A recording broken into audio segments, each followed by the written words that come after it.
सभी लोग गणपति जी की मूर्ति को ले आकर पानी में विसर्जित कर देते हैं, लेकिन ऐसा बिल्कुल नहीं करना चाहिए।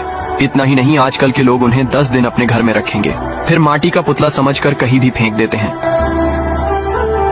इसलिए चलिए मैं आपको बताता हूँ। दरअसल गणपति विसर्जन का अर्थ आज तक कोई समझ ही नहीं पाया। पौराणिक कथा के अनुसार एक बार वेद व्यास जी ने गणेश जी से महाभारत लिखने का निवेदन किया। गणेश जी ने यह कार्य स्वीकार तो किया, लेकिन एक शर्त रखी, वेद व्यास जी को बिना रुके लगातार महाभारत का पाठ करना होगा। वेद व्यास जी ने यह शर्त मान ली। लगातार 10 दिनों तक महाभारत लिखने के कारण गणेश जी का शरीर अत्यधिक गर्म हो गया। 11वें दिन जब वेद व्यास जी ने आंखें खोली तो देखा कि गणेश जी का पूरा शरीर तप कर लाल हो चुका है। उन्होंने तुरंत गणेश जी के शरीर पर चंदन का लेप लगाया और पास के सरोवर में उन्हें स्नान करवाया।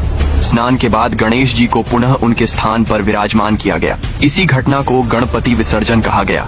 विसर्जन का वास्तविक अर्थ है भगवान को स्नान कराना और उन्हें उनके मूल स्थान पर पुनः स्थापित करना। लेकिन आजकल के लोग इस परंपरा को सही रूप से समझ ही नहीं पाते। पहले तो राजा महाराजा की तरह ढोल नगारे बजा के ले जाएंगे और बाद में गणपति जी की मूर्तियों को तालाबों और नालों में फेंक देते हैं, जबकि असली परंपरा उन्हें स्नान कराकर पुनः सम्मान पूर्वक स्थान देना होता है। सभी लोग गणपति जी की मूर्ति को ले आकर पानी में विसर्जित कर देते हैं, लेकिन ऐसा बिल्कुल नहीं करना चाहिए। इतना ही नहीं, आजकल के लोग उन्हें 10 दिन अपने घर में रखेंगे, फिर माटी का पुतला समझकर कहीं भी फेंक देते हैं।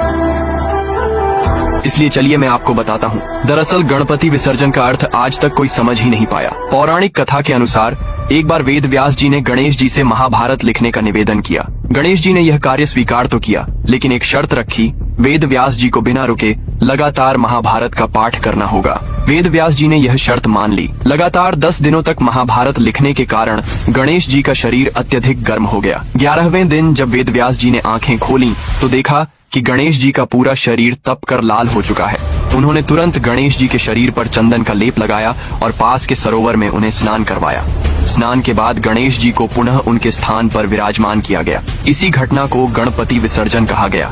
विसर्जन का वास्तविक अर्थ है भगवान को स्नान कराना और उन्हें उनके मूल स्थान पर पुनः स्थापित करना। लेकिन आजकल के लोग इस परंपरा को सही रूप से समझ ही नहीं पाते। पहले तो राजा महाराजा की तरह ढोल नगारे बजा के ले जाएंगे और बाद में गणपति जी की मूर्तियों को तालाबों और नालों में फेंक देते हैं, जबकि असली परंपरा उन्हें स्नान कराकर पुनः सम्मान पूर्वक स्थान देना होता है।